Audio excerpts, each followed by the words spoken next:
If you own a Mazda CX-5, CX-30, Mazda 3, or MX-30, and you're having liftgate problems, this video could save you hundreds of dollars. But first, make sure you watch through the end of this video to learn how much it might cost for the fix. So what's the problem? Mazda Bulletin number 0901325. Mazda calls this a TSB, NHTSA lists it under Manufacturer Communications. Type TSB, Technical Service Bulletin, not a recall. Recalls address safety defects and are performed on all affected vehicles. This is a service bulletin that guides dealers on diagnosis and repair when a customer complains of the symptom. Affected vehicles per the TSB. Affected models include the Mazda CX-5, CX-30, Mazda 3, and MX-30. So, what are the telltale signs? The most common symptom starts right at the back of your vehicle. You press the power liftgate button on the inside of the hatch and nothing happens. You might hear a beep, but the gate stubbornly stays open. This can be confusing because the liftgate might still close perfectly using the button on your key fob or the one on your dashboard. This inconsistency is a key clue that the problem isn't with the liftgate motor, but with the specific switch on the hatch itself. On many affected models, there's another button right next to it, the door lock switch. You'll likely find that it has also stopped working. This switch lets you lock all the vehicle's doors from the rear, a convenience you'll miss when it's gone. The reason both switches often fail together is because they are typically part of the same assembly and share a common wiring harness and connector. So, if one is acting up, the other is likely to follow suit. Let's get technical. A diagnostic scanner will likely find error code DTC B11C4, 23 stored in the body control module or BCM. This code means liftgate lock switch circuit malfunction, pointing to an electrical problem, not a mechanical one. In severe cases, this can lead to a parasitic battery drain.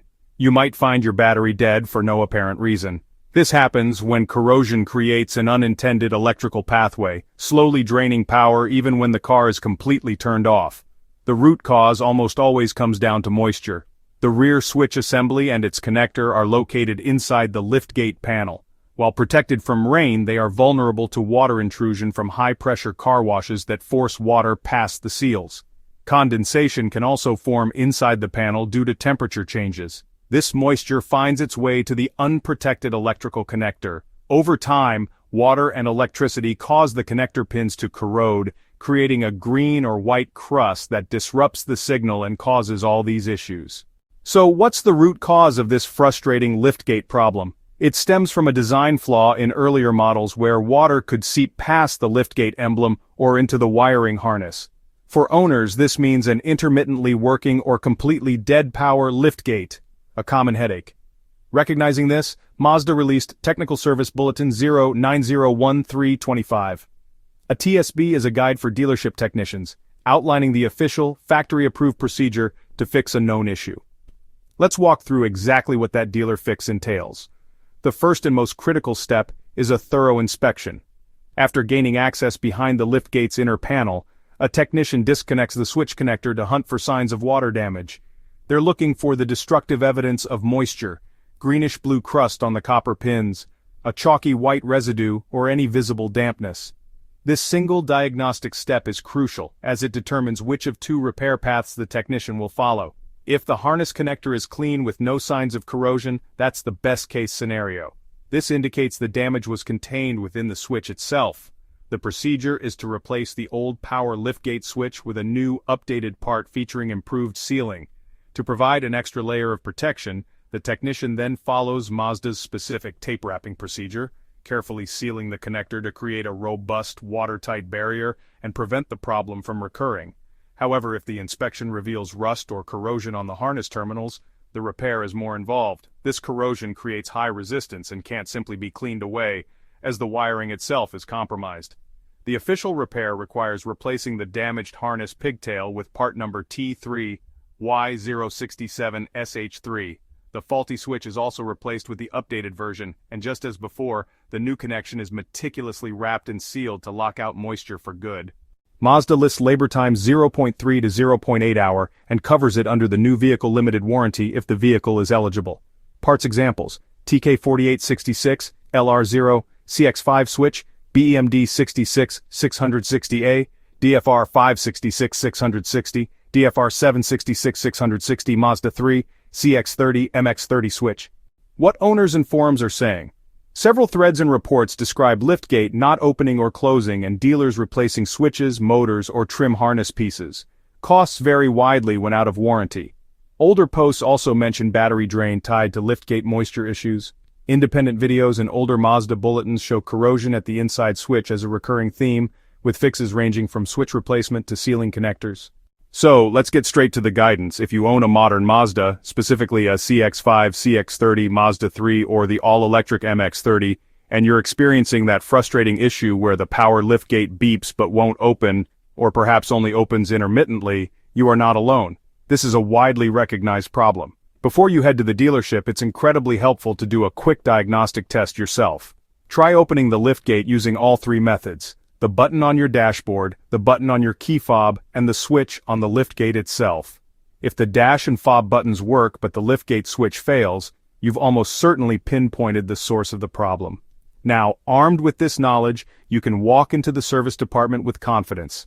Ask your dealer to specifically reference Technical Service Bulletin 0901325, which also corresponds to NHTSA ID 110-16214. A TSB is essentially a memo from Mazda to its technicians, acknowledging a known issue and providing a specific procedure for diagnosis and repair. Having this number saves time and money, as it directs the technician straight to the likely cause, preventing them from running costly and unnecessary diagnostic tests.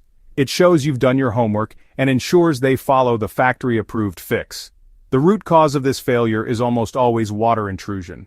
Over time, moisture can seep into the rear liftgate switch assembly, causing the delicate electrical contacts inside the switch and its connector, often called a pigtail, to corrode. This corrosion interrupts the electrical signal, leading to the malfunction. When a technician inspects it, they'll remove the interior trim of the liftgate to visually check the switch and wiring for that telltale green or white crusty buildup. If you're still under Mazda's basic bumper-to-bumper warranty, which is typically 3 years or 36,000 miles, this repair should be covered.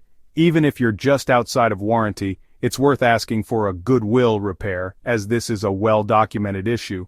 And now, for the question everyone wants answered, how much will this cost if you're paying out of pocket? Expect to pay between $150 to $400, and here's the breakdown of that range. On the lower end, around $150, you're likely looking at a simple replacement of just the faulty switch itself, with minimal labor. The most common repair, however, will fall in the middle, around $250 to $300. This typically includes replacing both the switch and the corroded pigtail connector, plus about an hour of dealership labor. The higher end of that $400 price tag, or potentially more, is reserved for cases with extensive corrosion. This means the moisture damage has traveled further up the wiring, requiring a larger section of the liftgate wiring harness to be replaced, which involves more parts cost and significantly more labor. For the ambitious DIYer, the parts can be sourced online for under $100, but be prepared for the delicate task of removing the interior trim without breaking any clips. If this video helped you understand your Mazda's liftgate problem, please give it a like, leave a comment with your experience, and subscribe for more automotive troubleshooting content. Hit that notification bell so you don't miss our latest videos that could save you money on car repairs.